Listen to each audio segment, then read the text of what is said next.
It's real unfortunate that there was a Nintendo Direct on the day that we're going to do Movie Club. So I guess we'll just talk about the Nintendo Direct next week. Quick, anyone have one shout out from the Direct that they want to just be like, that was my thing from the Direct? I've literally Trash Direct. forgotten most of it. Okay, so a very non-memorable Direct for Mike. What about you, Todd? It's pretty non-memorable for me, but probably Hades, obviously. It's non-memorable, but I'm going to say something from it. Yeah, I mean, I knew Hades is coming no matter what. I was expecting some big things from that, and there was nothing for me, per usual, but it's fine. I don't really need anything right now. I got fucking too many games. I will point out that getting the Hades 2 release date and it being this month, I would argue, is a big deal for you, but sure. I would much rather be playing it on Xbox. All right, Personally, well, time console exclusive on Switch. I know, it sucks, but it is what it is.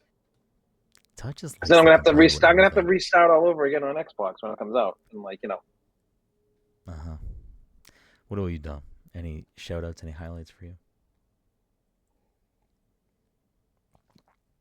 The game that's not called Yoshi's Island. Yoshi and the Mysterious Book, I think. Yeah, the Yoshi's Island game that's not called Yoshi's Island. The art direction on that game so looks good. fucking phenomenal. I don't know if there's one specifically for me. I mean, I'm happy we got release date for Metroid Prime finally. I'm happy we got a release date for the new Hyrule Warriors game because I'm looking forward to that. And I liked all the Mario stuff up front, but it's probably Fire Emblem for me. I'm excited for that. So looking forward to another one of those, and it looks really good. I like the idea of what they're doing with like the Coliseum and stuff, and I think it'll be interesting. It actually made me almost today. I was like, shit, I should probably actually finish Three Houses and Engage at some point, but I don't have time to do that. But I'm gonna try to at least finish Three Houses before that game comes out because it seems like there's definitely some continuity between the two games, at least with some characters. So it'll be interesting to see how those two games connect. But anyways, we got a great show for you tonight. Welcome everyone to the Pass Control Podcast, a show where a couple of best friends talk about the latest in video games and nerd culture. Sometimes we have guests, sometimes we talk about Nintendo Directs too much. Either way, we have a new episode for you each and every week. As always, I'm your host, Brenden Groom. I'm joined by the anime senpai himself. Some call him Martini Mike, Mr. Michael Desir. Mike, how are you doing? It's T-Boy. Oh, okay. Did you drink a lot of espresso martinis at the wedding? I feel like I never saw you with one. Did you drink any?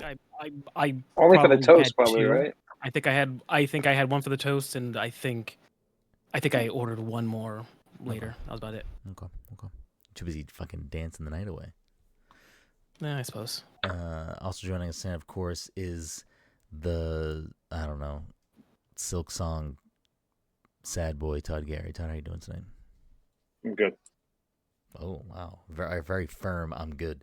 And rounding us out, of course, is the Disney daddy himself, Mr. Dominic 40 Dom. How are you doing?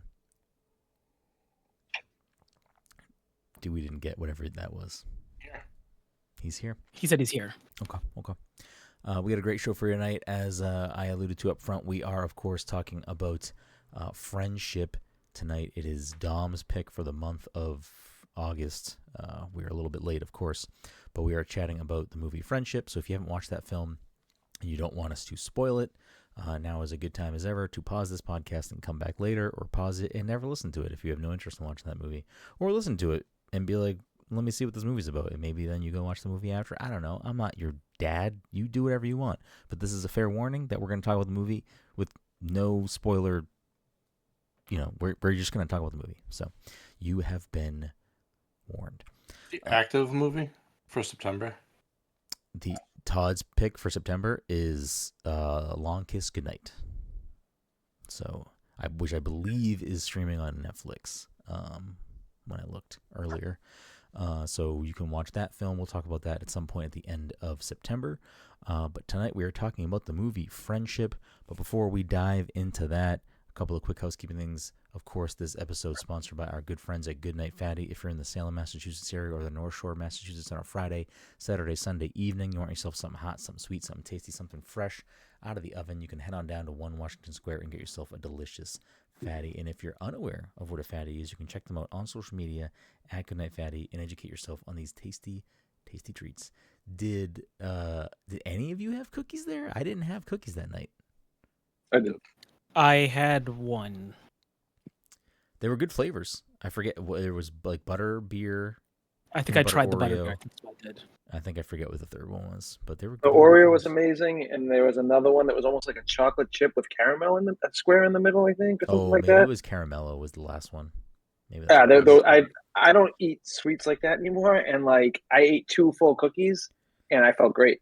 Yeah. It's like I usually like those things are like heavy. Like I ate so much pizza, and I ate more I pizza when we ate a lot left. of pizza. I ate so much fucking pizza. Salem House Pizza is a sleeper. I think they have good, just like solid is. pizza. Anyways, we had a great show for you tonight. As we do with every movie episode, we do start with, of course, the old Roddy Tommy scores. So if you haven't looked these up already, what do you think? This was Dom's pick. So Dom, what do you think for Friendship, Tomato Meter, and other one? 83, 75. Okay. What do you think, Todd? I'm gonna go 88-68. Okay. Mike, take us home. This does feel like a solid 80s film. Let's say 80, 85. No, actually, 82s across the board. 82. Okay. Well, Todd is the closest on the tomato with an 88. It's an 87. And Dom is the closest on the popcorn meter. He said 75. It is a 73. So critics loved it. I would say 70's up. Still means audience likes it. Like it's still That's a solid that's good. movie. That's a good audience score, I don't know what especially for a divisive movie like this. Like Yeah. that's pretty decent for like. Yeah, I mean, I definitely have thoughts on this movie, but we'll get into that shortly. Let me just pull up the box office. This released in theaters, right? Sure Yeah. did. Yes. Box Office Mojo, Friendship. Let's see if it lists a budget. It doesn't. I feel like it doesn't really list budgets anymore. Friendship movie budget. It's probably going to be Wikipedia. I don't know what the numbers.com is. Do you guys ever use that for movie stuff? No. Well, according to That's the fine. numbers, it doesn't list the box office either. Does it? I've never used this website. We're going to go back. We'll just use Wikipedia. Wikipedia lists the budget at... Doesn't list the budget. How? Question mark. Look, for what's worth, I feel like this maybe made 15 million based Okay. off of nothing. Mike's gonna say Based off of no information. Mike's going to say 15 million. Todd, what are you going to say? I say 8 million. Okay. Dom? Well, it's unfair because I happen to know, but I would have guessed 16 million to go over Mike anyways. Okay. Well, that would put Dom still closest because it is 16.5 mil. I can't imagine huge budget. I don't know what a movie this style like. I don't think it would have cost a lot of money to make this movie. Exactly. I can't imagine that a movie this style rated R. Not a lot of set pieces. Seems like a lot of it takes place in this like a lot of the same spots. So it probably had a pretty. I mean, I don't know. I don't know what like Paul Rudd costs to cast in a movie, but he's in those Marvels. You know what I mean? So he might be just a very, very steep check to get it. They never even got to see the new Marvel either in this movie. Like he never even. I know it's pretty sad. There was 2 that came out in the span of the movie too. Like in the timeline of the movie, 2 different movies came out. We never get like a clear sense of how many like days or weeks or whatever this movie takes place across, right? I don't think so. So this must have been. Yeah, it's not clear. Yeah. So this must have been back when they were just pumping out Marvel movies. You know what I mean?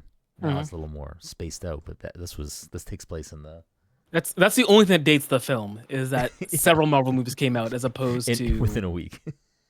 Yeah. But yeah, I guess overall, this was all of our first time watching it. Okay, that's a rare one. We don't always have those. What? It was your pick, Dom. How are you feeling overall about? I watched this movie and got to the end, and I was like, "There's no way Brendan's gonna like this movie. This movie Same. was designed to make you feel uncomfortable almost the entire film." I have mixed feelings on it. I thought there were like very funny parts. I thought it was like Tim Robinson did a perfect job at being like Craig. Like at being like a lunatic, like being like I want to say sociopath, but like a narcissist. I'm pretty sure is what they actually call him in the movie. Yeah, he's just like a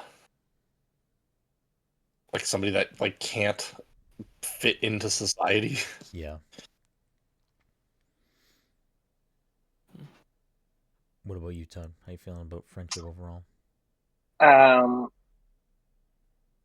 So we watched it last night, and we were like looking at each other, and like Todd didn't like it. at times, no. So here's the thing: at times I was like, I love what they're doing here, but I don't know if this works as a movie.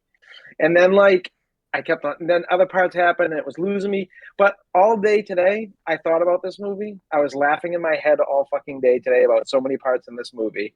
I think this is a movie that down the road I'm going to appreciate more and more. And I'll probably be quoting this fucking movie for a long time because there's some fucking really funny parts in this movie that like absolutely killed me. And pretty hard at. I laughed pretty hard at. I just made a sandwich. I ordered. I finished order. What is that? Had that trip last for like 4 months, 5 months? Like a minute. Just ordered a sandwich. That's my favorite part too. When he's like, that frog ripped me off, little fucker, little. I forget what he says. He goes like, "Little fucker, little shit." That part brought me back to that movie because I was laughing so hard at that part. Like I was just dying. So good. So like I have thought about the movie a lot today, and I'm like, fuck, man, maybe I did like this movie. Like, and I was like, I knew it was going to be weird. I knew it was going to be awkward, but I didn't feel awkward in this movie. And sometimes these movies, like, I just thought it was funny. Craig Robinson just seems like a natural, like as that character. Like, where? I mean, I'm sorry, what's his name? What's his name again? What's his name? Tim Robinson. Yeah. His name is Craig. He just seems like he seems naturally that person. I don't know. I know he's not, but like, oh man, when he's playing the drums though, and that guy comes in and starts talking about his wife, that whole interaction, it's cute. What about you, Mike? This was an interesting film. It was a movie that I didn't know what to expect, but I think even then I expected like a punchline. I figured something would happen at the end, but it escalates and escalates, and then it just sort of stops. It's an A24 movie, Mike. Yeah, well, I have to think about the other A24 films I've watched, but I feel like they all did a thing. If anything else, like I thought there might be like a third act twist or something. Well, they make you think that it's resolved. Yeah, he's like home. The wife's back. He bought the car. Mm-hmm. Like, yeah, I'm just gonna. Well, like I knew something was gonna happen. Actually, there was a period of time when he drove off in the van, like, and they started playing music. I'm like, is this movie over? And then he comes back around. I'm like, oh, okay, let's see what happens, because I know he still has that gun. Something's got to happen. Yeah. Yeah. If they never addressed the gun later, I would have been like, that's an unfortunate thing that they never followed up on. But they did address the gun later. But there are other things like the nosebleeds, and I think there were a couple other things that I think never truly got resolved in my head. Overall, it was an uncomfortable film to watch. I still liked it, but it was like almost in the sense of, how do I combine all these thoughts together? But like, it was essentially, to me, like Tim Robinson taking a premise for a I think you should leave sketch, but then giving it to not necessarily a horror director, but someone else to like run with it, or almost like a something complementary to the things that you see Jordan Peele or Zach Krieger, I think that's his last name, where like they were comedy directors. As I understand it, Tim had no involvement with the writing or production of this film. I think they just, I don't know if they got him. Well, it was a perfect And- casting if he had Yeah, I no don't know. Right. I don't know if involvement they in wrote the creation. film and like with him in mind and they got him, or if they got him and then he like did stuff to make it more his speed. I mean, the Wikipedia page does list it as written and directed by Andrew DeYoung. So, Yeah. but again, it could have been things like evolved on set. You know what I mean? And certain things Yeah. may have fit Tim's like, delivery and how he does stuff. Yes, that's well. Yeah. I mean, between him and Paul Rudd, I'm sure there was like a lot of improvising, 100%. Yeah. like nonsense. Yeah. I briefly read just now, and I didn't look into it that much, that the scene that we were just talking about with the guy that walks in on him when he's playing the drums, Mm-hmm. I think Yeah. they had him like improvise stuff there. I'm like sure the guy that that whole walked thing was in. improvised. Yeah, Yeah. that's Yeah, no, I totally. watched the video. one of the watched guys outtakes from I of Think You that. Should Leave too. Oh, okay. So I feel like I lost my train of thought. Like overall, this was an interesting film. I don't want to say I liked it or hated it. I just think it's interesting. I don't know if I could. I'd have to like. It's a movie that I would be careful recommending to anybody because I think it would make some people like Very uncomfortable. very uncomfortable. See, like, am I crazy? I usually I didn't find anything uncomfortable. Todd, Then maybe you you're watch a fucking sociopath. Yeah, you watch. Yeah, maybe something's wrong with you. Maybe you Yeah, just found comfort. No, in like, because watching- there's usually times when I watch movies that are made to make you feel uncomfortable, and I'm like, ugh, I can't watch this. But like, it's just Tim Robinson. Like, I can't take it. You know what I'm saying? Like, it's like hard to take. Like, I just take it. Like, I can't take it serious. If it was a thing that popped up in a comedic way, like if it popped up, and if you, I think you should leave. Like, you know what I mean? If it popped up in that way, I think I would.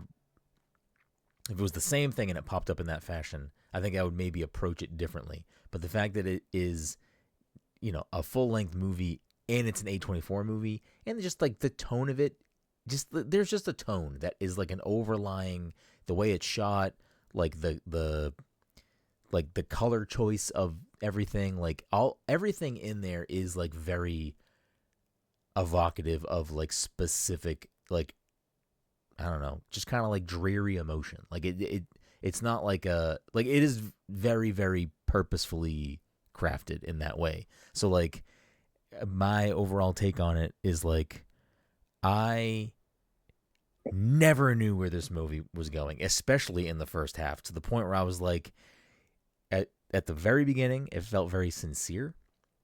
And then I think the turning point is when he goes to work for the first time, or it might even be before that. I think it's when he goes to the work for the first time and he's like filling up his coffee. It's like a close shot of the coffee mug. And then it's like basically overfull and he's walking down the hall and like someone walks by, I think says like something just normal to him. And he's like, motherfuckers. And I'm just like, okay, maybe this is just going to be a ridiculous film. And then from that point forward, it just like escalated very quickly of ridiculousness. Like him talking, the way he talked about, we should go see a Marvel tonight. It's just the way he was talking about it. And then like, unless I saw the scene incorrectly, the son definitely kissed the mom on the lips, right? Well, he says that too. He's like, He you guys says kiss that, each other on the lips. Okay, all right. I must have missed him Craig even say that, because I was so like, huh? Like, I think I was so like feeling that same thought of what just that was like one of the things that stuck out to me. I'm like, I wonder if the movie's supposed to make you feel like Tim Robinson's character clearly does not fit in with anybody. Yes. Like he has trouble connecting. And I feel like the movie tried to present a world in which you would also just be like, I don't know what I'm supposed what am I supposed to do here? When everyone starts singing a song together like this, what is my I think that was part of the point, because then you slowly start to be like, oh, so like I feel for Tim Robinson's character. Like, I Yeah. don't feel like I fit in with any. And then, like, it slowly starts to turn like, oh, he doesn't belong with these people because he's fucked up. Yeah. Yeah. But I think it's like when a he walks shared. when he walks into the glass and then, like Yeah. He just like plays it off. I do think. I mean, the it's like first one he did that, he handled it pretty well. I think that worked. Yeah. no, they kept on making him do like horrible things, but then he kind of like redeem himself for a second. You're like, oh, is he coming back? And then like, no. But I think it is also like because okay, so I do think this movie is definitely trying to say something about adult friendships, male friendships. I think it is absolutely trying to like say points that I'm still sort of trying to digest myself. Because like again, to bring it back to the Marvel thing is such a specific thing that gets brought up more than once in the movie that is also like feels very like it rings true to a very specific type of interaction between people. I don't know. It really felt like a thing that had a lot of weight in reality. But like all of the stuff pretty much when they're hanging out with Austin, Paul Rudd's characters, like friend group for that first time, like a lot of that is just like blown out of proportion. I think real conversation. It's like, I don't know, man, I gotta buy my daughter a bra and I have people out there staring. It's like, I feel like all that stuff, the singing thing, I do think there's something else there of like, men don't know how to interact with each other, so like they're gonna fucking sing a song. I don't know. Like I feel like there's something there in that, the reason for that thing. To the point of when he tries to sing at the end of the movie, it's like trying to, I don't know what to do here. Let's just fucking sing about it, and it obviously is not gonna work because he's holding a fucking gun, and they also don't want anything to do with him. But I think the other thing is like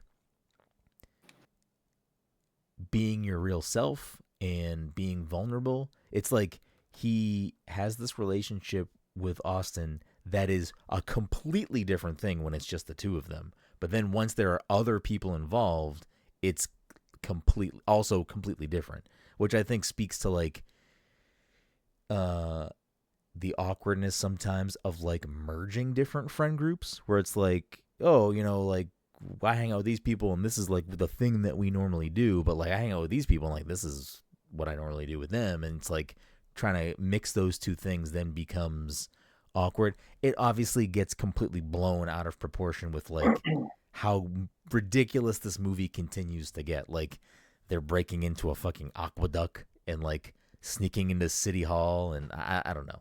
Like even to the point of it that early in the movie when they're on the roof and Tim Robinson's character's like, you just gotta ask for it, man. I wanted that corner off. I wanted my own office, and I just asked for it. You just gotta ask for that daytime weatherman thing. It's like sincerity, like an actual bonding of these two characters, and then it goes all fucking downhill from there, basically.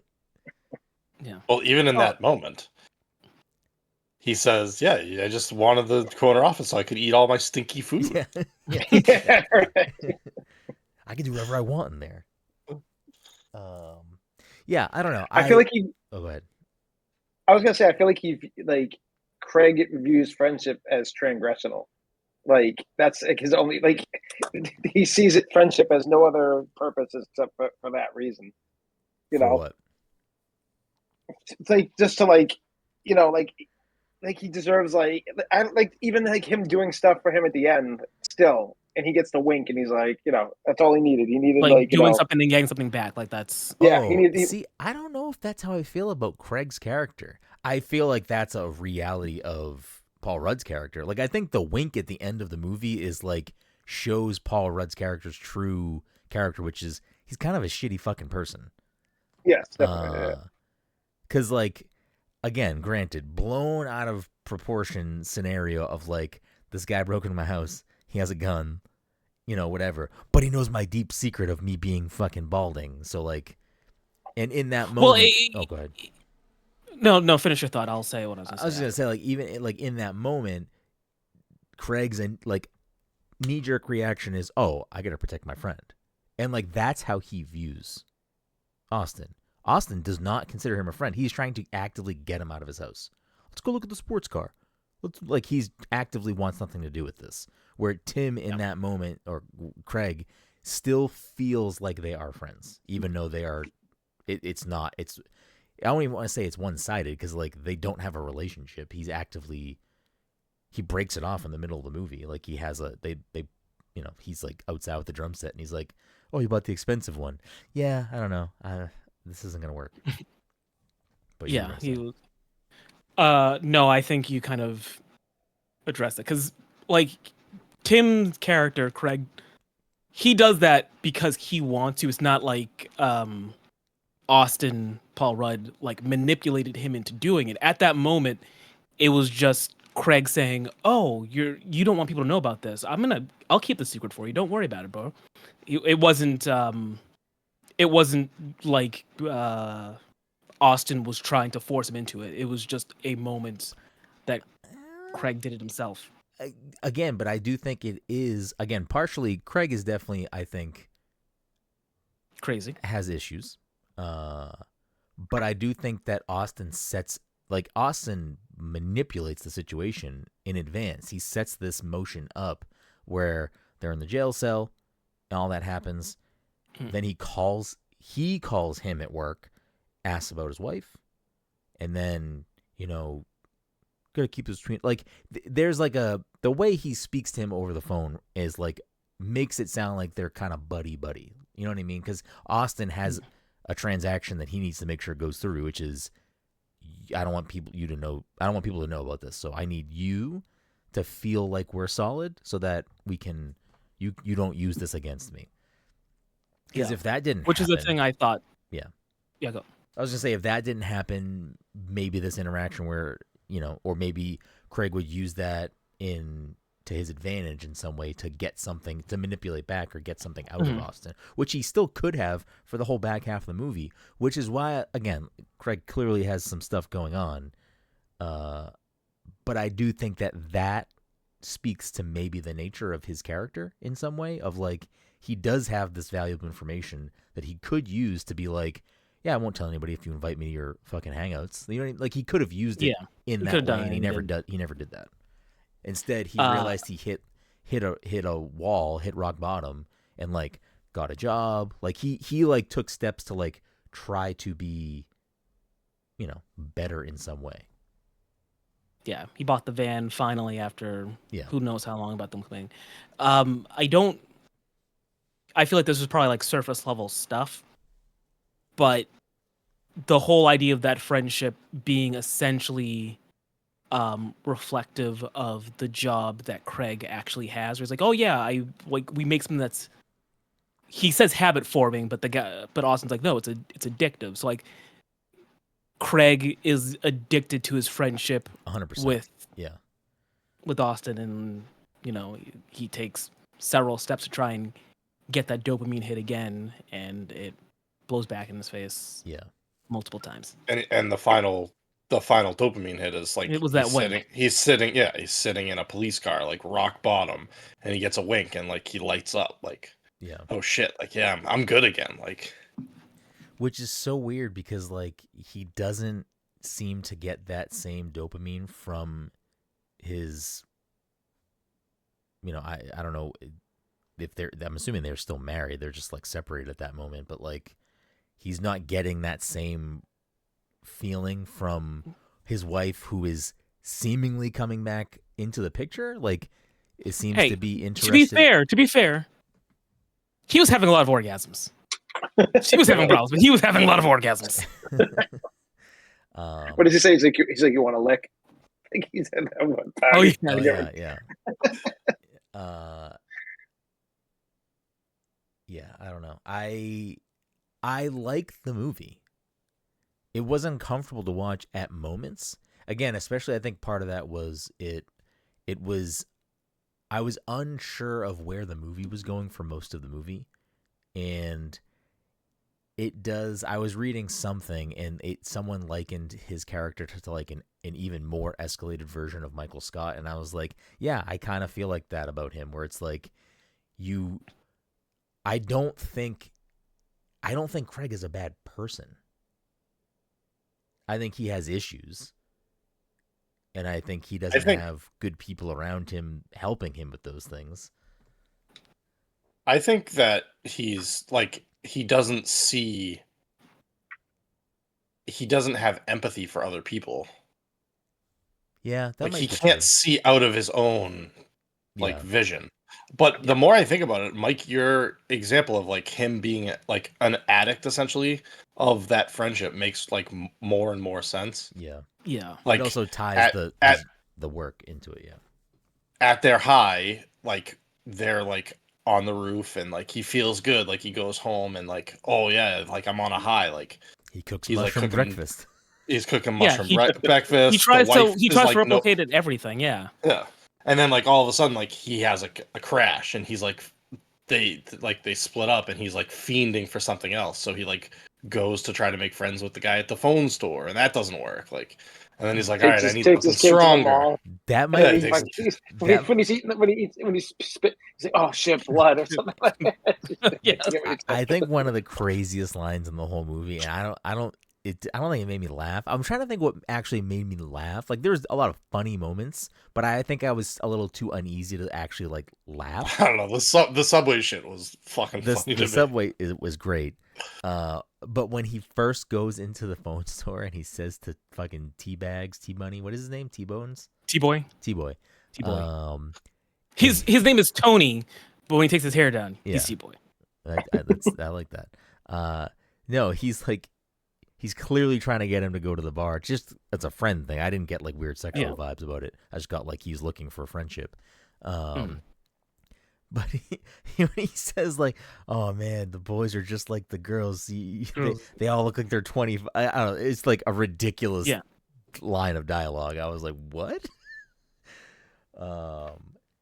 There were other like pretty funny moments. Again, I do think like I think it happens 2 or 3 times when they talk about like Marvel movies. It's so fucking funny. Especially when when he does invite his work friends over and they're like in the garage talking about it. And he's like, "No spoilers, a Marvel free spoiler zone. No Marvel spoilers." And they're like, "Oh man, when Thanos drinks the elixir," like just making shit up. It's just like extra funny because like we know Marvel movies. And it's just like silly how that like is a through line throughout because it does when they seem show like that app to the mayor and he's like, "Oh, look at me, look, he's hulking out. He's hulking out." Oh man, I did like the mayor scene. I like that he had like an immediate crash out on the mayor. "I'll fucking kill you."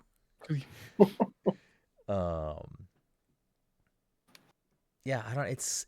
It is a good movie. I do think it is one that is going to probably have a cult following for a long time. If it doesn't already have one, I think it'll like have its following. And I do think there's a lot, probably more depth to what the movie is actually talking about.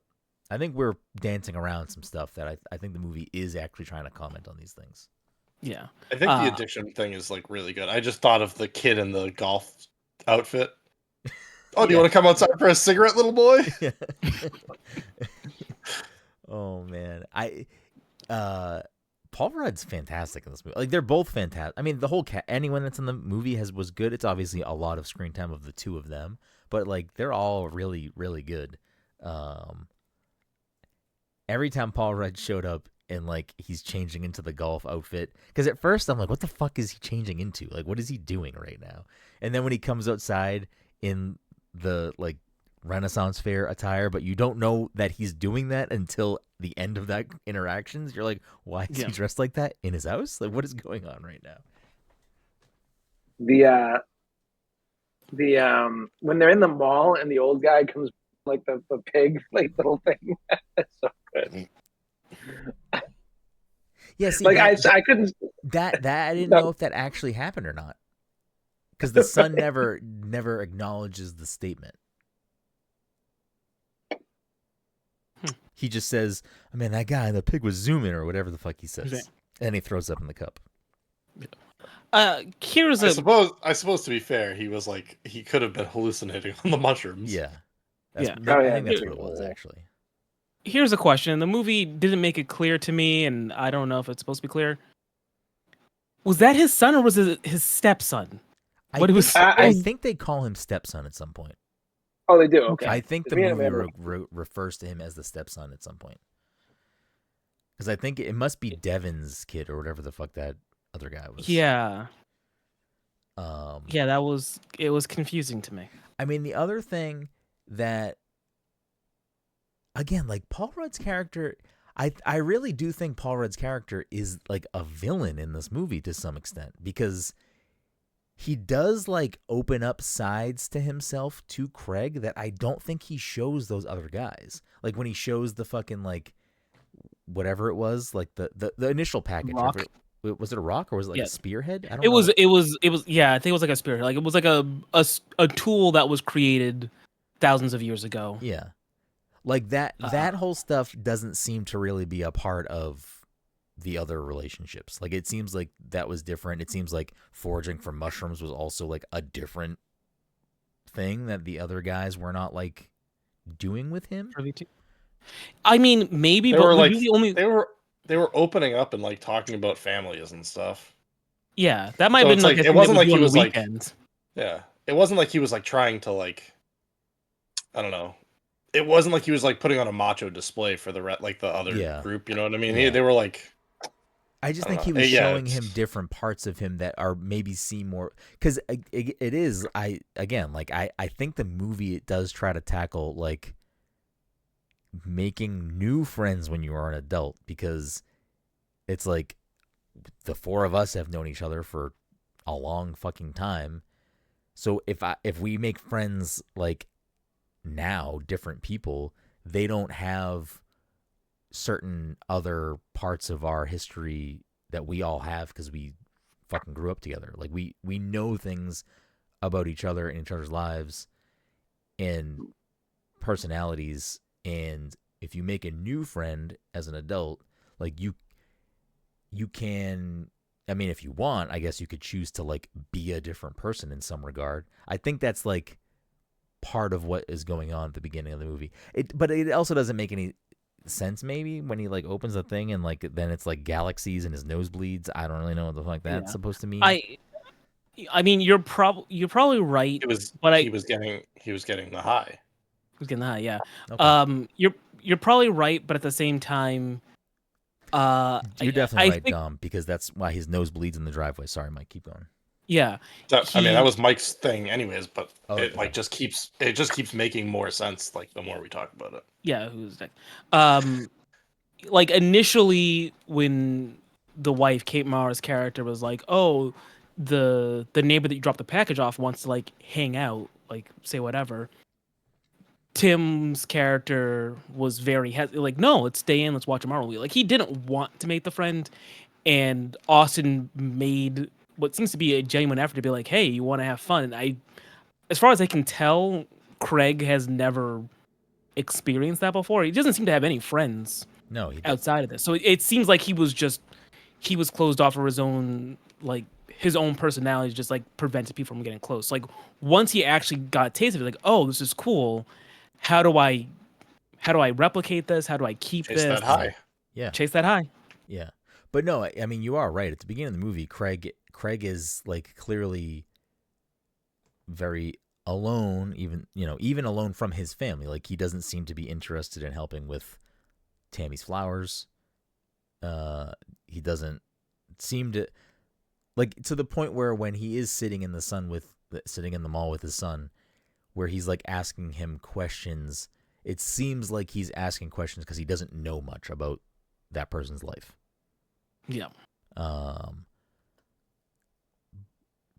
But once, and it seems like Tammy is also like, again, like she's seeing her ex Devin a lot. Like it seems like there's like a rift because he's becoming more and more like reserved and sheltered, maybe more than he was previously.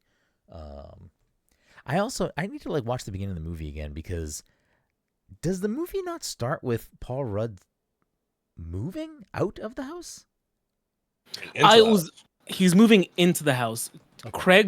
Craig is supposed to be moving out of the house, and that never happens. That's maybe that's why I was confused, because I was like, I could have sworn that that's what was going on, but now it makes more sense, because there is that sold sign, or the whatever, the for sale sign in front of Craig's house, And I just never registered in my head because I read that first scene as the other way around.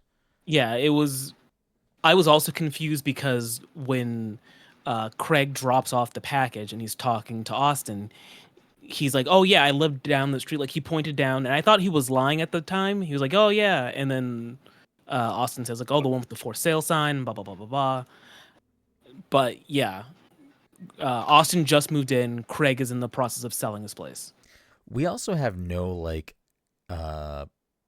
sense of how far away his job is from where he lives. But at the beginning of the movie, when his boss calls him, he's like, "Oh, I'm driving. Oh, I'm down. I'm in the parking lot. I'll be up in 2 minutes." I'm like, "Buddy, you're walking to someone's house right now on your street. You are nowhere near your job." Exactly.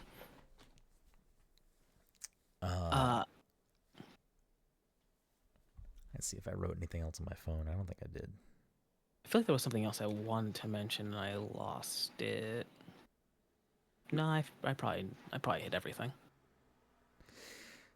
Oh, I remember. I was gonna ask Todd specifically. Todd, how you compare this movie to The Cable Guy?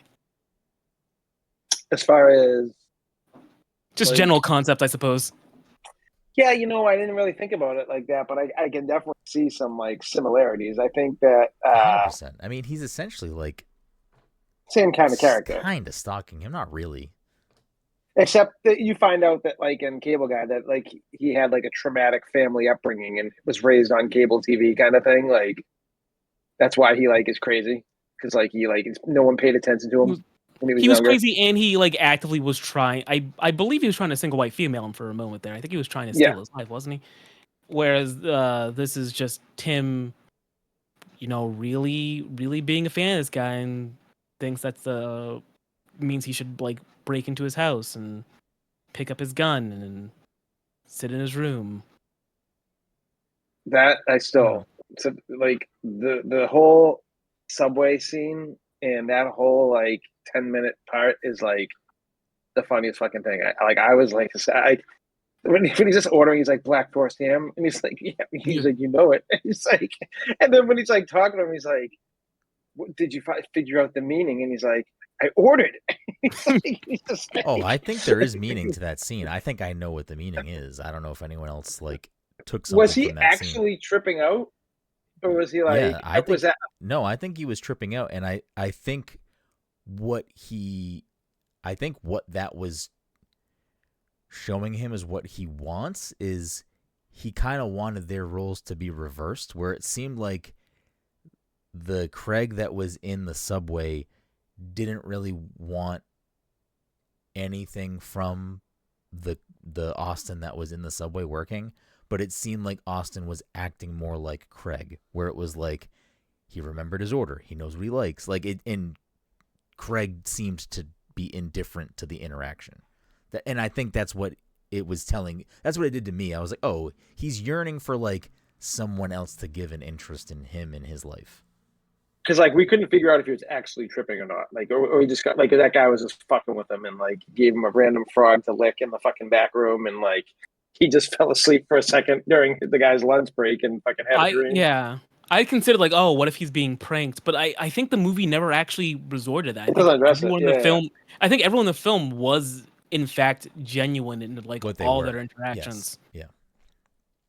So if he says I'm gonna let you lick this psychedelic toad for $100, he meant it. That frog ripped me off. Little fucker. Fucker, little shit. Ow! I got water on me. Yeah, he does have a lot of those outbursts throughout the film that seemingly no one else reacts to. He's just like always, hey, the Java. That's what he said. I think he says, hey, it's the Java King, and he's like, motherfucker. Like, was that him that said it? I could have sworn in that scene someone says that to him. No, I heard the Java King part, but I thought the person saying motherfucker was the same person that said it's the Java King. I thought like they were just like saying something like not glib, something like, cordial to him. It's like, hey, it's the guy. And he's like, motherfucker, why are you filling your coffee cup so full that we have to be careful walking around you like this? Yeah, hey, maybe. I don't know. Do you know what the next movie coming out with Tim Robinson is called? It's called The Chair Company, and it follows a man who investigates conspiracy after an embarrassing incident at work. Isn't that going to be an HBO show? I thought he had a show coming. Yeah, it's going to be. Oh, is that a show? I think he has an HBO show, yeah. even I forgot. better. I did know about that. Yeah, it's a series. 8 episode debuting October 12th, according to Wikipedia. Okay, so a month from today. Oh Yeah. shit! I just dated the episode. I don't know. It's a weird one. I think it's one that I'm gonna think about for a bit. I'm going to tell everyone to watch it that I talk to, and I'm not going to say anything I about don't it. know. I don't know if I'm gonna be like, you need to go watch this movie. Yeah, I don't know if I could tell people to watch movies, especially because I'm still trying to figure out if there was a real payoff to the film. Oh, I don't think the casual moviegoer would take well to this movie. I really do think that the purpose, or I think it really is just trying to like have you, the viewer, evaluate your adult relationships. I really think that is what it is. One of the things it is trying to do. someone at Amanda's work is like a diehard Tim Robinson guy, and like he said, he hated the movie, like hated it. It definitely is like, it definitely feels like in a lot of ways a very extended Tim Robinson sketch. I think the problem with that, especially if you're like going into it hoping for like a Tim Robinson like thing, is it's definitely a very specific version of one of his sketches, and if you don't particularly like that style of sketch, it's just a whole movie of that style of sketch. Like there's definitely, I think you should leave that like bleeds through in this, but it's like a very specific one. It's not just like general. It's also not a straight comedy. Exactly. Yeah. I think it should have been like an hour and 20 minutes, hour and 15 minutes. I don't think it needed to be an hour and 40 minutes. It was a little bit long, to the point where I checked the time a few times throughout it, because there was one point, it was probably like the last half hour, maybe last like 20, 25 minutes, where I looked at I meant to like fucking write down what was happening in the movie, but I looked at the time left and I was like, where the fuck is this What can movie even happen? going? Yeah, Yeah, like right. what is supposed to happen here? It must have been after his wife left and he got fired. I think there was still like 25 minutes of the movie, and as it kept going, I just didn't know what they were trying to do. I kind of felt like how Mike felt, which was like, what exactly are they trying to say? Because I still am not 100% sure. He does say throughout the movie more than once too that like, because he says it to Austin when they have their fallout, where it's like, you gave me too much freedom, man. Like, you got to have rules. He says that at least one other time, if not twice in the movie. So he definitely, like, I don't know if that's saying a grander thing or not, or if it's just about his character, but his character likes to be sort of put into, like, if you give me the rules of engagement, I will follow those rules. But with Austin, there was like no rules, so then he, I think, maybe went a little over the edge. Because in his new, like, it seemed like he was good at his job. Like, it didn't seem like he was bad at his job. Yeah. And it seems like he cares about that part of his life. Like, it seemed like he cared about that job. It seemed like he took being a meter parking attendant, like, serious. So, I don't know. Maybe he just, like, needs structure and routine. Maybe that's why the Marvel thing was so comfortable to him, and it's like a big thing for his character. Or it's like, all right, there's a new Marvel. It's been 2 months. There's a new Marvel movie. You know what I mean? Like maybe that's like what his personality needs is routine and structure, and maybe that also feeds into the addictive personality, where his job is very clearly trying to like prey on people with their apps or whatever. And once he gets a taste for the high of the friendship with Austin, he like craves that regiment of, I gotta see this guy every Friday. I gotta do, like, you know what I mean? Like he needs that, like, gotta have that routine hit. I can't just like be a, oh, we'll have dinner, you know, third week of the month or whatever. I don't know. Yeah. I mean, I think that's all I have to say about the movie. I liked it overall. I'm glad Jen did not watch it with me, because I think Jen would have absolutely hated this movie. I kind of wish she watched it with him. It could have went one of the other ways. She does not, for the sketches she's been in the room for, from I Think You Should Leave, she wants nothing to do with it. But she does cite every time, oh, you're watching the guy that yells a lot. So like maybe it's just certain sketches are just like he's just screaming, which I do understand. He does scream a lot in that show. So she might have looked like this more. She does love the cable guy, and it definitely does give that same type of, I think, unease with like Amanda the two loves mains. I Think You Should Leave. She likes like everything. Like I'm actually surprised she likes it. Jen has not really watched it, in my opinion. She's just been in the room for like legitimately when he's screaming, and she's like, "What are you watching? Turn this off."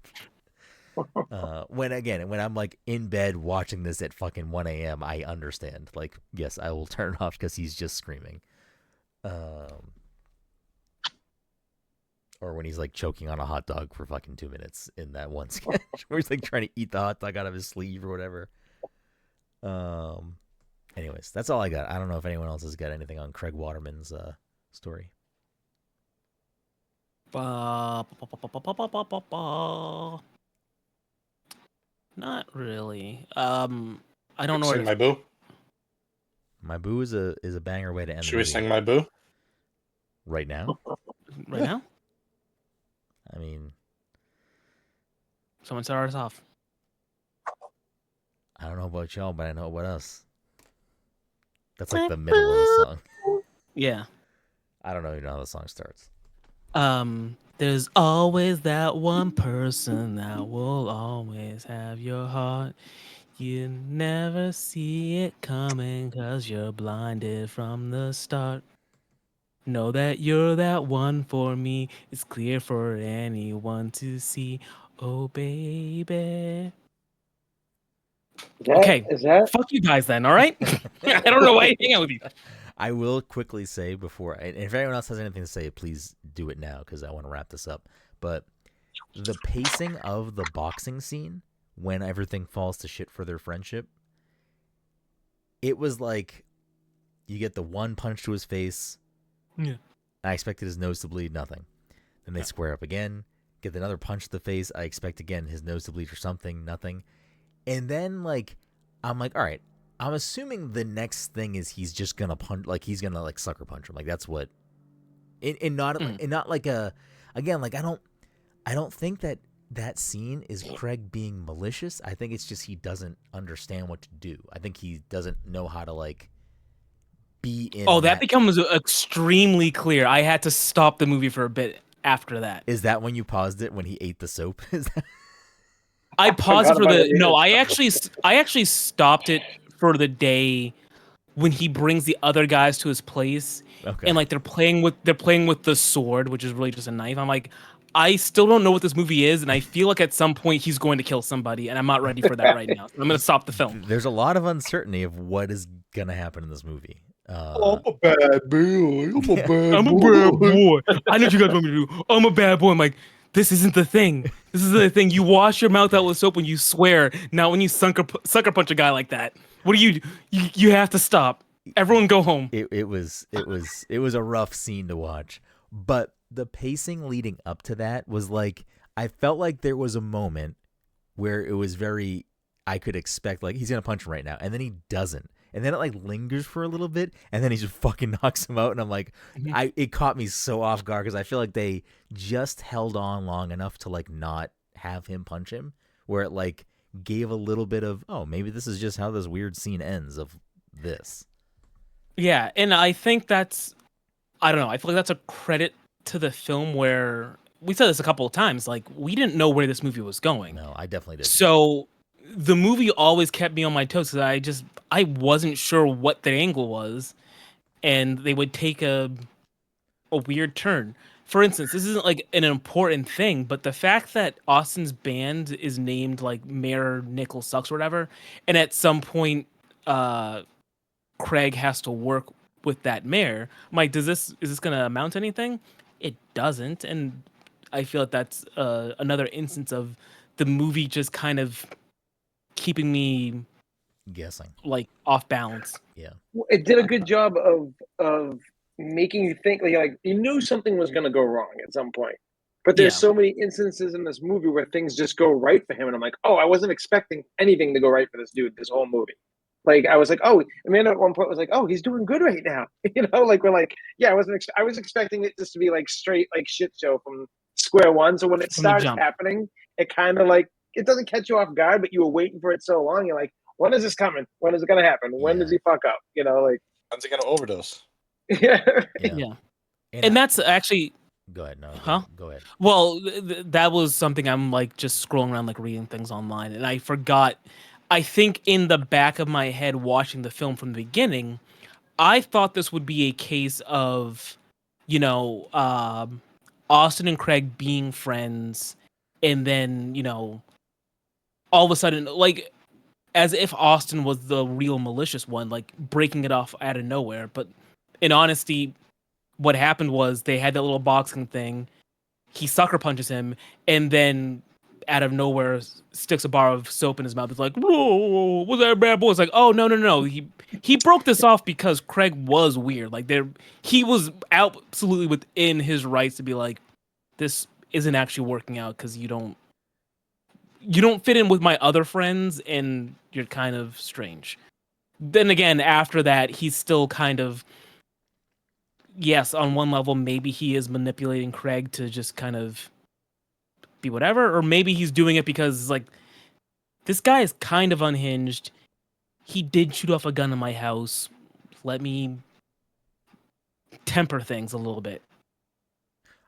I don't know if I think that Austin up front is trying to manipulate Craig. I think it is just a case of they live on the same street. There was a friendly interaction, whatever. Like, we've had a few different friendly interactions, and we've had seemingly fun. You've pushed me to, like, be better at my job and ask for things. So, like, there's, like, I think a lot of well-intentioned interactions between the two of them. It isn't until the party or whatever, the guy hangout, that, like, changes things, where it not only is like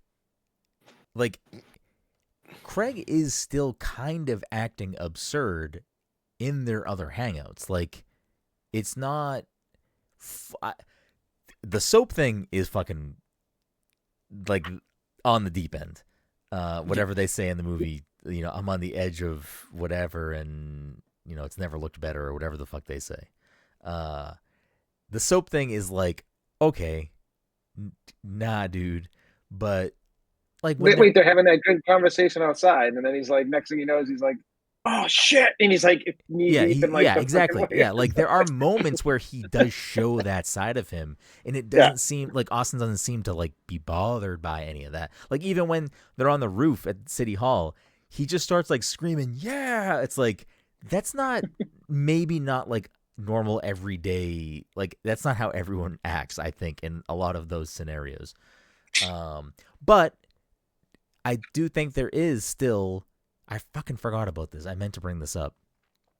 There's definitely this, like, hesitancy to either A, commit to actually being friends with him, or wanting him to be a part of his life in any other way or with other people. Like, he doesn't meet his wife.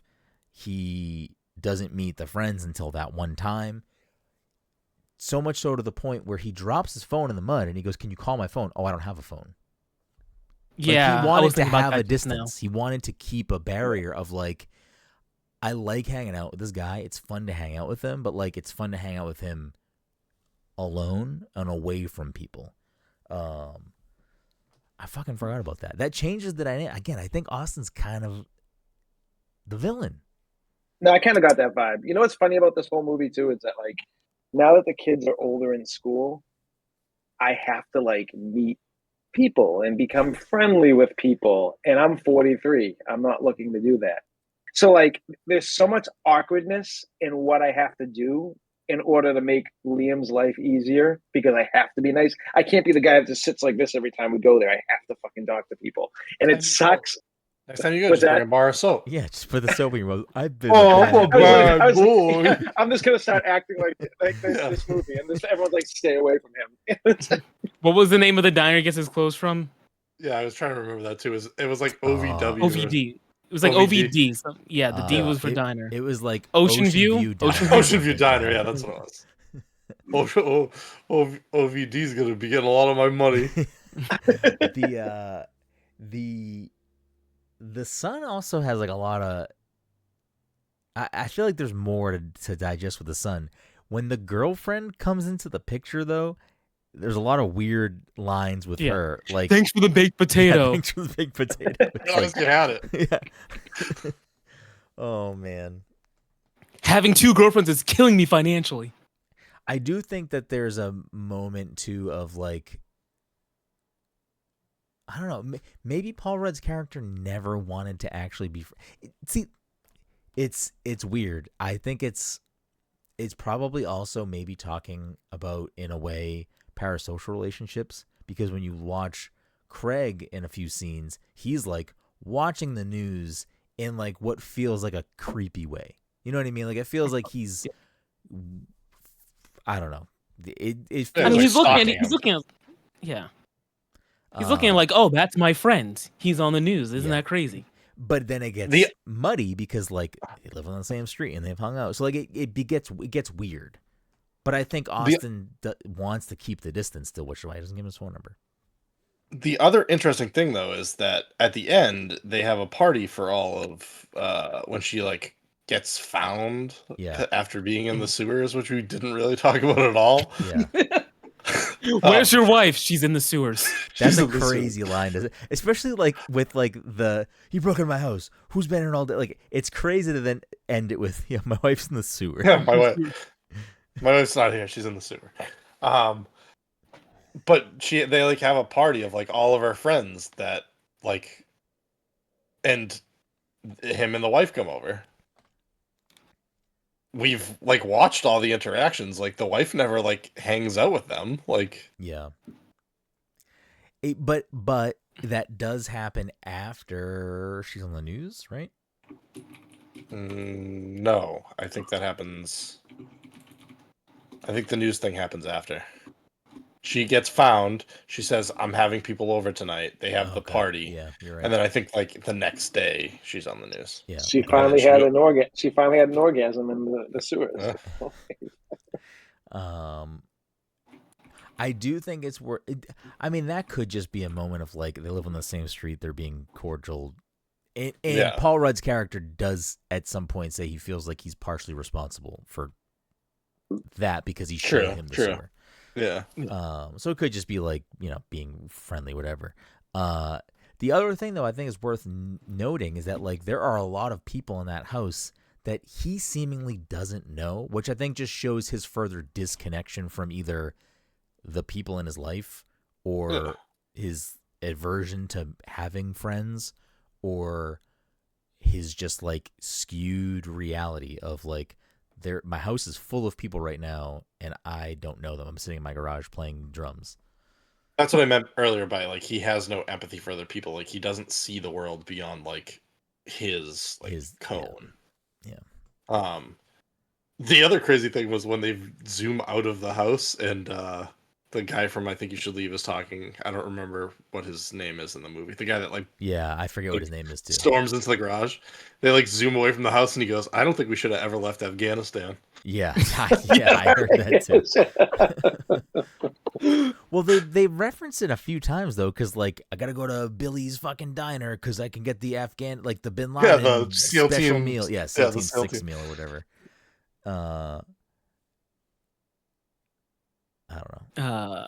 Yeah, I mean that was another instance of like him like being so, I guess narcissistic is the word. The way he was like clearly didn't understand what his wife wanted or needed to go through, was going through. He was like, "Hey, I made reservations for that bar." It's like I put our reservation under the Fudges, so we have to go in there and say that we're the Fudges. I mean, it starts with that too because they're like she's like at a like Connor O'Malley is that actor. Yeah, Connor O'Malley. I believe he's married to A.D. Bryant. Oh, really? A.D. Bryant, yeah, correct. The movie opens with them at like she's like at a like cancer support group and he's there. Yeah. Which, like, I mean, I'm sure there's like spouses that go to cancer support groups. It just felt like weird. Like he was like, I don't know what she needs. I'm just gonna tag along. Yeah.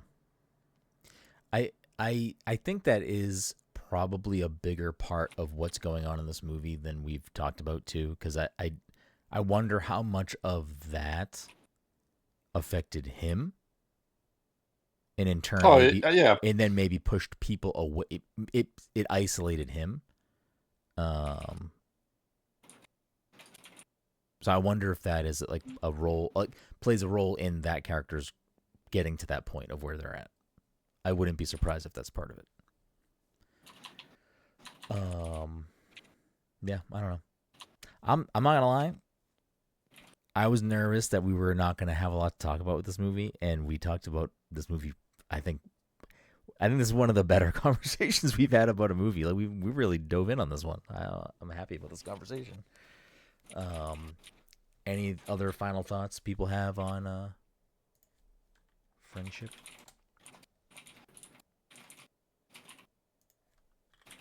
No, not really. It was Could use more John Glazer. Was that John Glazer? It looked so weird. I was like, because he had the beard and the gray hair. I was like, that looks like John Glazer. I'm not sure who John Glazer is, but one of the guys in the friend group was from Parks and Rec, right? The sewer guy? Is that John Glazer? That's John Glazer. Okay, yeah. You just got jammed. Oh yeah, no, I clocked a jam immediately. That was like 100% him. Yeah.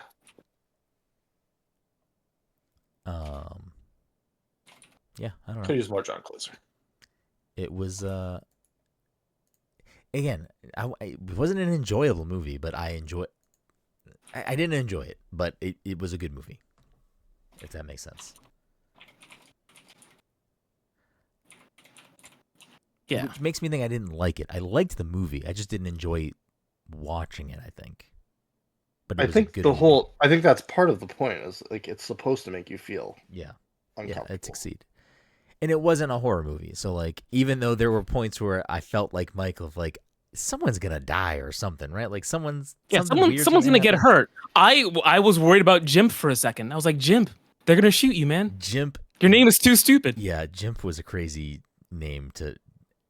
I don't know what's going on there. And maybe I don't know if that's like a regular name in other countries or something, but when he did take the gun, when he breaks in and takes the gun, from the gun forward, I'm like, he's gonna accidentally shoot somebody, right? Like that's why the gun is here. Obviously not where it went, but that's what I was expecting throughout the rest of the movie was, or for again, like that's the other thing that doesn't make, I think kind of doesn't make sense. I guess there's enough time when he goes in the house, but when he goes from there to there, I guess he could have put the gun away, but he doesn't seem like the type of person that would have, especially because he just walked out of that house holding a gun. Like I feel like he would have registered you were holding a gun. So I felt like he kept it too. Then they go in the sewer, then the police come to the house. In my mind, I'm like, he definitely has the gun on him still, but he gets arrested. I would imagine they're searching him, so he must have taken the gun off. It felt out of character for him to not have the gun in his jacket or whatever. Okay. Yeah.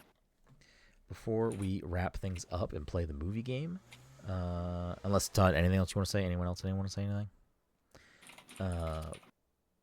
Thank you all so much for listening to this week's episode 487. If you're a friend of the show, fan of the show, want to support the show, tons of ways to do that. Easiest way, freest way. Just subscribe to us on wherever you listen to the show, Apple Podcasts, Spotify. Wherever you listen to podcasts, give us a quick little sub over there. If there's an option to leave us a review, I know Apple and Spotify both have those. Other places may as well. Leave us a quick 5-star review. It's super helpful. It really does help us push the needle forward, and we'd appreciate it if you did. Tons of ways to support us outside of that. Tons of ways to see the other things that we do. You can go to our website at passthecontroller.io and see everything we do, whether it's written reviews, other written content, drink recipes, podcasts, other video content, all that stuff can be found over on our website. So just check that out, and you'll be able to find everything you want to find. Find us on social media, all that good stuff. As the leaderboard stands for the year, Dom still in first with 43. Todd creeping up at 38. Mike had, I think, last episode had a banger, a sweep maybe. I think Mike had a sweep last. I have no idea what happened last week. You definitely had. It wasn't even last week. It was several weeks ago at this point. But I'm pretty sure you had a sweep. If not, you had like bullseye. Like you had a lot of points in the last episode. So Mike isn't there with 28. As it's a movie episode, we do play the movie game. The way the movie game works is I pick 3 movies. I give different facts about the movie up until somebody is able to guess the movie correctly. Whoever guesses correct first gets the point. I want to do one thing, but I also want to say, Mike, since you're in last, why don't you toss me a year, big dog? A year? We just watched Friendship. I think you should leave. 2017. Okay.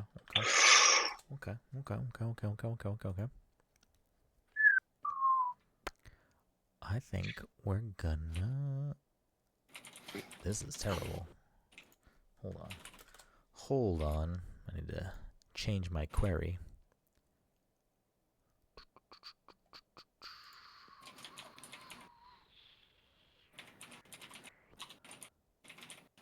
I guess we could do...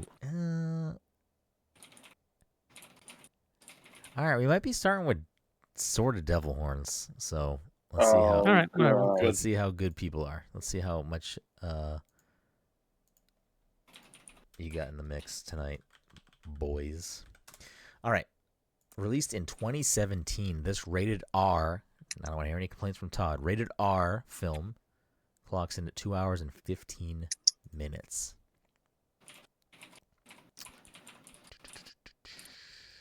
Our friends over at Rotten Tomatoes have this at a cool 47% tomato meter, 25% popcorn meter. Ouch. What was that first number? 47, 25. 47, 25. 25. Okay. Rotten Tomatoes says you may also enjoy Slipstream, Sorry to Bother You, The Lobster, Colossal, and Mean Machine. It's Mean Machine. Hmm. That sounds so familiar. What is that? The football team from Longest Yard. The Lobsters. Mean Machine. In a rough and tumble British prison where murderers, thieves, and assorted madmen are locked away, inman Danny Meehan is about to lead them in the ultimate battle for their lives in a soccer match. So it looks like it's fucking British. It's British Longest Yard, basically. It sounds like a remake of that Stallone soccer prison. Okay, let me see this. We'll do a little box office. It's probably gonna. Colossal was the one where Anne Hathaway turned into a kaiju, oh, yeah. right? That sounds right. Okay. According to Box Office you're right. Mojo, with a budget of $68 million, this took in worldwide $55 million. Ouch. Okay, so here is my thought process. Only knowing the premises of Colossal and the Lobster, maybe this is a film where a person turns into a thing. Maybe. Let's see. I feel like The Lobster is a weird movie to throw in a mix of. You may know this director and one of the 2 writers of this film from such things as Nebraska, The Descendants, Election, and Sideways. Okay. So that's the director? And one of the 2 writers. Let's see. And again, this is in order of top cast according to IMDb. So I feel like sometimes they put it in weird orders. But this is... Is it Everybody Wants Some? Incorrect. This is the 3rd billed actress according to IMDb. You may recognize them from such things as The Whale, The Menu, Watchmen, the TV miniseries specifically, Yeah. and So I get that. this movie. Hmm. Shit. trying to The only think thing of I what watched else was the he's in. Watchmen show, and I don't think it's the. Who played these other characters in that show? I don't remember. They have 42 nominations and 5 wins. One of those nominations is for Best Performance by an Actress in a Supporting Role for The Whale in 2023. I don't think you guys. I don't know her name, but it's a girl. On the menu. It's like Ralph Fiennes' like side, like the main, like the girl that like. Actually, Brenden hasn't seen it. I didn't watch the menu. The only thing I think of. Ralph Fiennes Ralph Fiennes. Yeah, right. You may know, again, IMDb listing, so you may know the second billed actor from such things as Inglourious Bastards, Django Unchained, The Zero Theorem, and Carnage. I know it's like knowing the director, and I know his movies. There's a movie I'm missing that. Inglourious Bastards, Django Unchained. They have 43 award nominations and 88 wins, including 2 Oscar wins. One in 2010 for Best Performance by an Actor in a Supporting Role in Inglourious Bastards, and one in 2013 for Best Performance by an Actor in a Supporting Role in Django Unchained. Yeah. Okay. So I know the guy. Yeah. And I know the girl. I just don't know the name of the movie. Do you know what movie this is? I know the director, and like I know his Okay, but you don't know what filmography movie pretty this well. is, though. No, I still don't Okay. know what it is yet. But I know the actresses that are in the movie. Actor in this film, you may recognize from such things as The Departed, The Talented Mr. Ripley, Good Will Hunting, and The Martian. Oh, is this Shrinking? Incorrect. That would make sense. I'm surprised that's not it. I don't think that was Linklater though. So it's like it's also not Linklater, so you're all way off. I thought you said the director was the guy who directed the movies you named are all movies that he directed. Does everyone just want me to say the name of the director? No, you don't have to. I mean, don't bother. I'm way off base on. I'm just gonna say the name of the director, Alexander Payne. Oh, I'm an idiot. I'm mixing two people together. I'm a fucking idiot. So I will say, I think I Todd picked might his know movie the for my movie, pick. but Todd did not give me the correct name of the movie. I know what it's called too. Oh, was it called Downsizing? It was indeed Yes. called Downsizing. Yeah. Mike gets the point because Mike named the actual movie. What did Todd say? He said Shrinking. Shrinking? Which is an What is Apple TV Shrinking show. is, yeah, I think it was also a movie with Ben Stiller. Was that also called Shrinking? I don't know. I knew exactly what the movie was, and I couldn't fucking. You got Mike there. Let's see, Shrinking movie. When I type in Shrinking movie, I don't see anything, but Shrinking the television show does pop up. All right. You were so close, Todd. So close. Okay. Mike, since you're in last, but you Still? also got the point. Do you want a year, or do you want one of them to take it? Let one of them take it. I'm tired of trying to think of numbers. Okay. Todd, give me a year. 2022. Oh, okay. So Todd wants to go extra Devil Horn since we're going recency. Got it. Yeah, but 2022 is not really recent. Unless you name a Marvel movie, I feel like it's like pretty tough. It's literally 3 years ago. Yeah, I don't know what came out last year. Well, could have been one of the Marvels. It could be one of the Marvels. Definitely one of the Marvels. I'm gonna not pick one of the Marvels. Let me scroll through here. Yeah. Let me take a little sneaky peek at what we got. I feel like not a lot. I'm looking through this and I'm like, I don't think any of you would get a lot. Well, of these 2022 movies. is like peak. Like we've put everything out that we had before COVID, and we haven't made anything yet. That's true, actually. Yeah. So this might be. Devil Horns again? We're gonna go for it. This might be even deeper Devil Horns, TBH, but we're gonna go for it. Okay. This, let me get the right link. This 2022 rated R film clocks in at 2 hours and 14 minutes. Ooh. According to our friends at Roddy Tommy, they have a 31% tomato meter and a 61% popcorn meter. Interesting. Roddy Tomato says you might also like F, Marry, Kill, Maggie Moore's. The S is in a parentheses, so Maggie Moore, parentheses S. Pixie, Confess Fletch, and Under the Silver Lake. Confess Fletch is the one with John Hamm playing right? Yeah, John Hamm. Yeah. John Hamm is in at least 2 of the movies that I just read. Oh wow, good for him. Wow. I haven't seen him in a while. What's he up to? I don't know. Was he in a movie in 2022? Maybe. Let's see if I can pull this up. I feel like box office might not really be a helpful thing here because this is it doesn't list the budget on here. I'm not going to search for it. It had a 31 million worldwide box office. I don't think the budget will help you, so I'm not going to look for it. We're going to keep going. The writer and director, we'll go that route again. You may, according to IMDb, you may know this writer and or director from such things as American Hustle, Three Kings, Silver Linings Playbook, and Joy. Damn. 2022? Is it The Whale? Incorrect. 2023. This movie has 12 award nominations and 2 wins.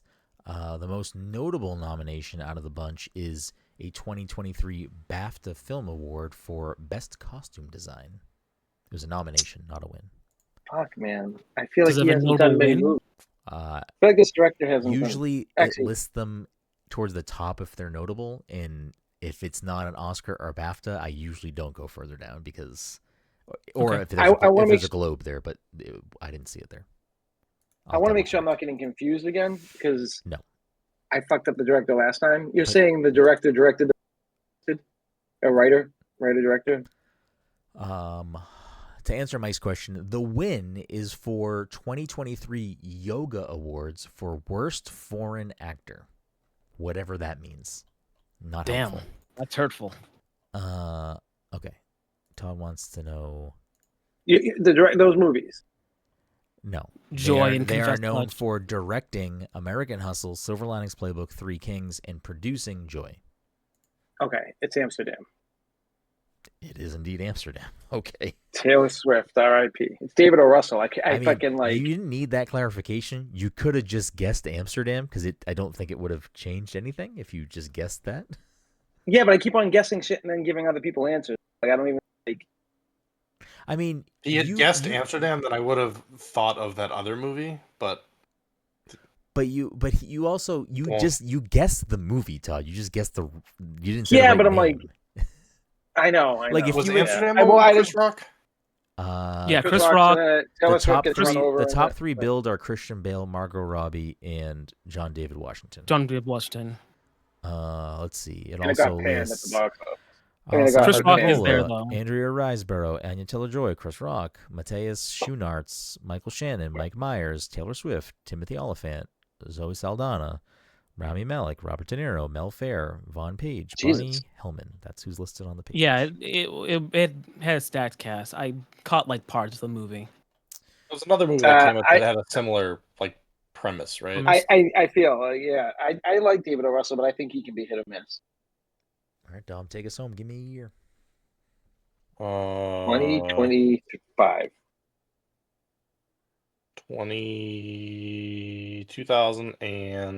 2013.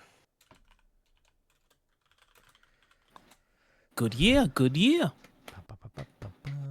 All right, I feel like I said both of those two were devil horns, and it seemed like Amsterdam wasn't. So now I gotta really turn it up a notch. I gotta put the. I mean, you certainly I don't mean, have to. the I feet think to the that flames. if you want to like not help me, you'd give director like last because I feel like director is like the best way to push me to like figure out an answer for any of these. I feel like historically that's not true. I feel like he's given us information like that before, and you've been off in La La Land. No, he never. just He fucking, never like, gives us the. He never gives us a director. That's the one thing I'm always waiting for. I'm like, yo, give me the director. Give me the fucking director. All right, Todd wants to talk a big fucking game. Todd wants to fucking talk a big God fucking damn game. it. No, actually, I can't do that one. Never mind. What It's was just it? it would just be an easy guessing game. I don't think anyone would get it right away, but it Oh, would I just be thought you an were easy guessing game from the year and the director. Let's see. Is this one that we could?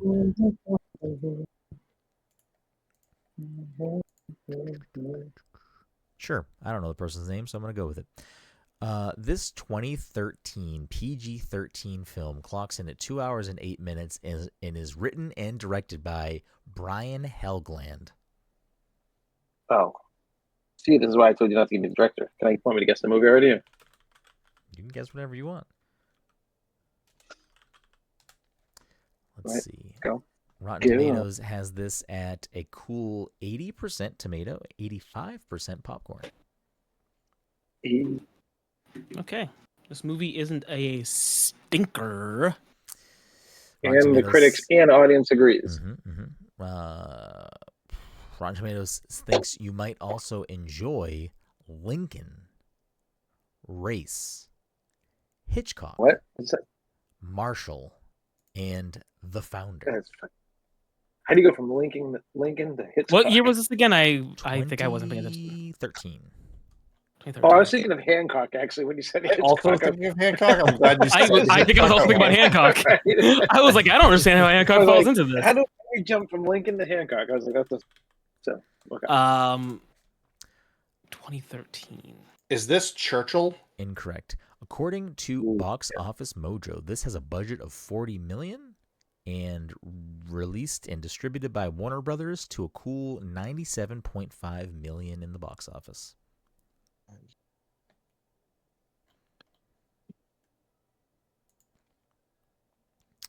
Oh, that might be too late. Let's see if Todd knows his directors.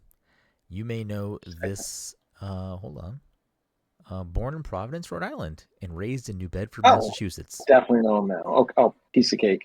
You may know them from such things as this film. Directing Finest Kind, directed by A Knight's Tale, and writer on Man of Fire. Writer on Man of Fire. You said Finest Kind. Oh, Finest Kind was okay. That was fairly recently. I don't know this director. I know that movie though, Finest Kind. Let's see. Tommy Lee Jones was Finest Kind, right? Bro, I don't know. I closed out of those tabs. I'm like, Okay. are those helpful clues? You don't know the director. What does it matter? No, I don't know the director. Again, this is order. Actually, no. We'll go here first. Hold on. This film has 21 award nominations and 3 wins. None of these are no Oscars. None of these seem like award-giving institutions that would be helpful to anybody. So I keep on forgetting it's 2013. I'm like thinking of like more movies. I'm like, oh wait, no. Again, so this is in order of how IMDb lists the cast. So that according to IMDb, the third billed actor you may recognize from such things as The Fugitive.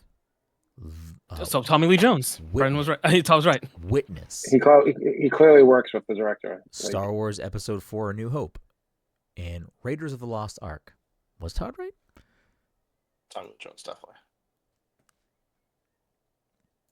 You may know the second billed actor from such things as. Wait, I'm sorry.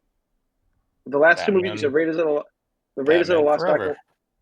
Okay, is that what he said? He said Batman Forever. I did not say Batman Forever. I was gonna start listening more Tommy Lee Jones. No, he said Star Wars: A New Hope. I said Raiders of the Lost Ark. All right, yeah. The other 2 things I said were.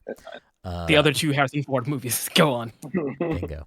The second billed actor you may know from such things as the TV series The Flight Attendant, the TV miniseries 11/22/63, the TV series Genius, and I the know this TV movie, and I series can't remember the name of Grey's Anatomy.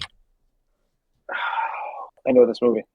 I don't know The the only name of person it. I know I know the from movie. Flight Attendant is someone that is I'm- not whoever you're talking about. I'm so curious what Todd thinks he knows right now. I don't know the name of the movie. I Who know else what was movie. 11? you're talking Text me about. right now what you think the movie is. In some way. Just describe it to me, and I'm curious if you actually know what the movie is. Okay, hold on.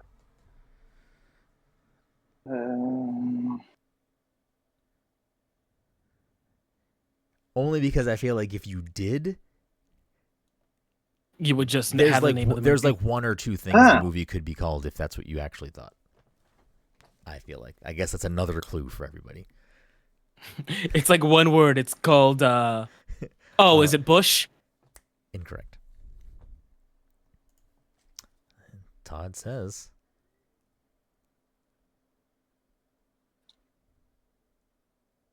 You can just say all of that out loud because I don't even know what that means, and you're not correct. Yeah, so okay, so that's just fine. say it Then all don't out even loud bother. for 'Cause I don't them. wanna- No, because I don't want to lead people in a direction that, like, you know.